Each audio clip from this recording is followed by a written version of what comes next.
বড় মানে আমার সাথে ছিল। কত দূরে চলে গেছে। আইবুড়ো ভাত আমায় দিতি ফ্রাইড রাইস।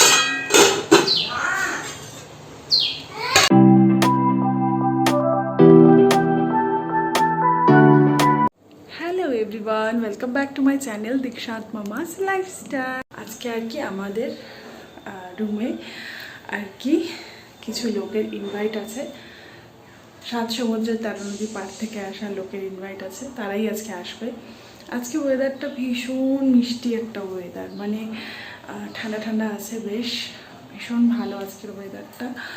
তো তোমরা ব্লগটা কন্টিনিউ দেখতে থাকো, আশা করছি তোমাদের আজকে ব্লগটা ভীষণ ভালো লাগবে। প্রিপারেশান পিছনে মোটামুটি নেওয়া আছে, বর গেছে বাজারে বাজার করতে, আর এদিকে আমার ছেলেকে আমি সকালে খাবার খাইয়ে ঘুম পাতিয়ে দিয়েছি। ওনা আজকে একদম সকাল সকাল উঠেছে, কালকে না অনেকটা আর কি রাত্রেই হয়ে গেছে, শুতে শুতে অনেকটা রাত্রি বলতে আমাদের 11:30 12টা বাজে, সেটাই হয়েছে। আর তার পাশাপাশি বলে তো কি, কালকে না অনেকবার কারেন্ট চলে গেছে, কারণ কালকে খুব আর কি বৃষ্টি হচ্ছিলো, তার জন্য অনেকবার কারেন্ট চলে গেছে। ওর কালকে ঘুমটা কমপ্লিট হয়নি, তাই সকাল সকাল ও আমাদের সাথে উঠে পড়ে, তারপর একটু খেলাধুলা করে আবার খেয়ে এখন ঘুমিয়ে পড়েছে। ভালো হয়েছে, এখন আমি এদিকে বাকি কিছু কাজ কমপ্লিট করবো।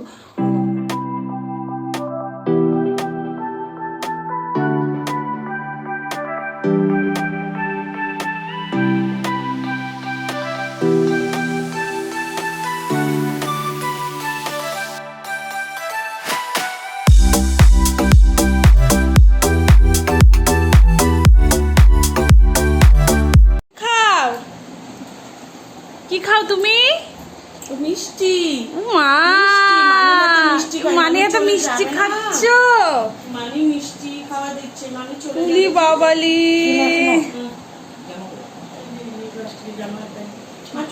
মিষ্টি মিষ্টি খেতে এসো, আচ্ছা আচ্ছা আচ্ছা। উলি বাবালি। হ্যাঁ ওইটাতেই তো উপরে আছে, দেখ বড় মানে আমার সাথে ছিল, কত দূরে চলে গেছে। কি ভ্যাট কান্দুনির মতো কাঁদছো ও ইয়েতে হসপিটালে? আইবুড়ো ভাত। রান্নাবাড়ি শেষ, এই যে দেখো মানে বানিয়েছি ফ্রাইড রাইস, চিকেন, ডাল, ফিশ। সন্ধ্যার খাওয়া দাওয়া করে আর কি আমরা বেরিয়ে গেছিলাম একটু বাজারের দিকে, কারণ কিছু প্রয়োজনীয় জিনিস দিদির কেনার ছিল আর ওর কিছু কাজ ছিল, তো বললো চল যাই। তো ভাবলাম মদন মোহন বাড়িতে একটু দর্শন করে যাই, আমাদের তো কাল ওষুধ, তো পুজো টুজো তো দিতে পারবো না। তারপর একটা শপে এসেছিলাম, দিদির কিছু প্রয়োজনীয় কাজ ছিল। আমার ছেলেকে নিয়ে আসলে তো আমার কোনো মানে মতেই কিছু দেখার উপায় নেই, তাই আমি আর কি ওকেই দেখছিলাম, না হলে ও কোন দিক থেকে কোন দিকে চলে যাবে তার তো কোনো ঠিক ঠিকানা নেই। একটুকু টাইম মতো সুস্থিরভাবে বসে থাকে না। দেখো এখানে এসছে, এখানে ওকে ওর দাদা ভাই আর কি বসিয়ে দিয়েছে যে তুই এখানে চুপ করে বস, ও কিছুতেই বসবে না, কেমন দুষ্টুমি করে যাচ্ছে, কিছুতেই বসবে না। সবাই বলছে ও মনে হয় 1 মিনিটও বসে না। আমি বললাম 1 মিনিট না, ও 1 সেকেন্ডও বসে না, এতটাই দুষ্টু। তারপর ওর আর কি খাওয়ারের টাইম হয়ে যাচ্ছিল, তো আমি আর কি চলে আসি। চলে আসার পর ওকে এদিকে আমি বানিয়ে দিয়েছিলাম হচ্ছে একটু সুজি দিয়ে আর একটু গাজর দিয়ে আর কি হালুয়া টাইপের মতো। এটাও বেশ খায়, সবসময় একঘেয়ে কিছু দিলে পরে না বেবিরা খেতে চায় না, তো সেই কারণে আমি আর কি একটু অন্যরকম কিছু দেওয়ার ট্রাই করি। আর এটাকে দেখো আমি পাতলা পাতলাই রাখি। আর ওকে দেখো এদিকে আরেকটা প্রেসার কুকার নিয়ে বসে গেছে, এটার সিটিটা আমি খুঁজে পাচ্ছিলাম না, কারণ কোথায় কি ফেলে কি করে না করে তার কোনো ঠিক ঠিকানা নেই। মুখটা দেখতে যতটাই ভোলা ভালা ততটাই দুষ্টু হয়ে যাচ্ছে দিন বেদিন, বলার মতন না। এখানে আমি ওকে একটু আদর করছিলাম, কি করব, সারাদিন তো ওর সাথেই আমাকে আর কি থাকতে হয়। তারপর রেডি টেডি হয়ে নিলাম, এদিকে ওর বাবা আসলো, বলল যে চলো একটু বের হই, আমাদের এভাবেই দিন কাটে। তো তারপর ওকে রেডি করিয়ে নিলাম, ওকে রেডি করানোটাও তো একটা যুদ্ধকালীন তৎপরতা, সেটা সময় আর কি ভিডিও করব বলো, খুবই ঝামেলা করে। নিজেও একটু সেজেগুজে নিলাম কোনো রকম আর কি, নিজের জন্য তো আর কি ওখান থেকে একটু সময় বের করে নিতে হয়, তো নিজের জন্য আর কি একটু সময় বের করে নিয়ে নিজে একটু ড্রেস ট্রেস চেঞ্জ করে রেডি হয়ে নিলাম। তারপর না ওয়েদারটা ভালোই ছিল আর কি, খারাপ ছিল না, মানে সকালেই তো বলেছিলাম তোমাদেরকে ওয়েদারটা ভীষণ ভালো, তো ভাবলাম যাই।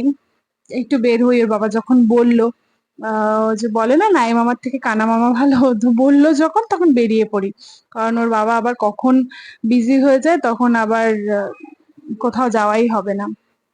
তো কোথায় যাব কোথায় যাব কোথায় যাব করতে করতে করতে করতে আর কি ডিসাইড করতে পারছিলাম না কোথায় যাব কোথায় যাব।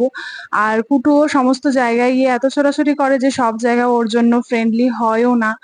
তাই আর কি ভাবতে ভাবতেই আমাদের আর কি গাড়িতে দিন কেটে যাচ্ছিল, মানে রাত কেটে যাচ্ছিল কোথায় যাব কোথায় যাব। তারপর আমরা আর কি আরেকটা শপে আসলাম এখানে। তো এখানে এসে কি খাবো কি করব, গুটু তো মানে খালি নামার অপেক্ষায় ছিল, কখন নামতে বলবো আর নামবে, কিছুতেই কোলে থাকবে না। তারপর ফটাফট ওদিকে ওর বাবা আর কি ওকে একটু এঙ্গেজ রাখছিল। দেন আমাদের খাবারটা চলে আসলো। আহ অর্ডার দিয়েছিলাম হচ্ছে তোমার ছোলে ভাটুরে আর হলো কচুরি। এটা একটু অন্যরকম কচুরি, অনিয়ন কচুরি টাইপস এর কিছু একটা। তো নামটা ঠিক মনে পড়ছে না, হ্যাঁ অনিয়ন কচুরি মনে হয়েছিল।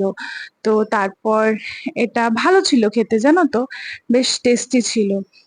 তো ওর বাবা খেয়ে বললো খাও ভালো আছে, তো তারপরে আমিও একটু ট্রাই করলাম। ট্রাই করে দেখলাম যে না এটা অন্য আর কি, ছোলে ভাটুরের থেকে এটা একদমই অন্যরকম খেতে, আর বেশ ভালো খেতে। তো তারপর খেয়ে নিলাম এটা।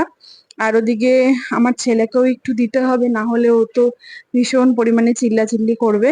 তাই ওকে আর কি ওই ছোলে ভাটুরের থেকে ওটাই আর কি ছিঁড়ে ছিঁড়ে অল্প অল্প দিচ্ছিলাম, কারণ ওরা স্যালাড দেয় না তাই।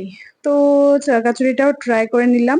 তারপর জলদি বেরোতে হবে, কারণ আকাশটা হঠাৎ করে দেখলাম খারাপ হয়ে গেল। তো এইদিকে পেমেন্ট মেথডটা যে ছিল ওটা ওর বাবা তাড়াতাড়ি করে নিল। আকাশটা হঠাৎ করে খারাপ হয়ে যাবে এটা ভাবতেই পারিনি। বৃষ্টি মানে তুমুল বৃষ্টি নেমে গেছিল এক্কেবারে। মানে এখান থেকে আমাদের বের হয়ে কুটুর জন্য আর কি দুধের যে কৌটা আছে সেটা নেওয়ার কথা ছিল, ওটা আর আমরা নিতেই পারিনি, মানে ওই কাজটা আর করতেই পারিনি। তো আর কি বাড়িতে চলে আসলাম। এটা আমরা আর কি বাড়িতে নিয়ে এসেছিলাম বালুশাহী ট্রাই করার জন্য।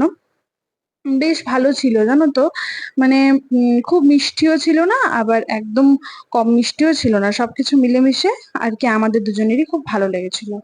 তো যাই হোক, আসার পর অনেকটাই বৃষ্টির মধ্যে এসে আমাকে আর কি কুটুকে এখন খাওয়াতে হবে, আরো কিছু লোকজন এসেছিল যেহেতু ঘরদোর গুছাতে হবে, তাই ব্লগটা ভাবলাম আজকে আমি এখানেই এন্ড করি। চলো আজকের ব্লগটা এখানেই এন্ড করছি। তোমাদের ব্লগটা ভালো লাগলে অবশ্যই লাইক কমেন্ট আর সাবস্ক্রাইব করে দিও। পরবর্তী ভিডিওতে আবার দেখা হচ্ছে, চলো টাটা।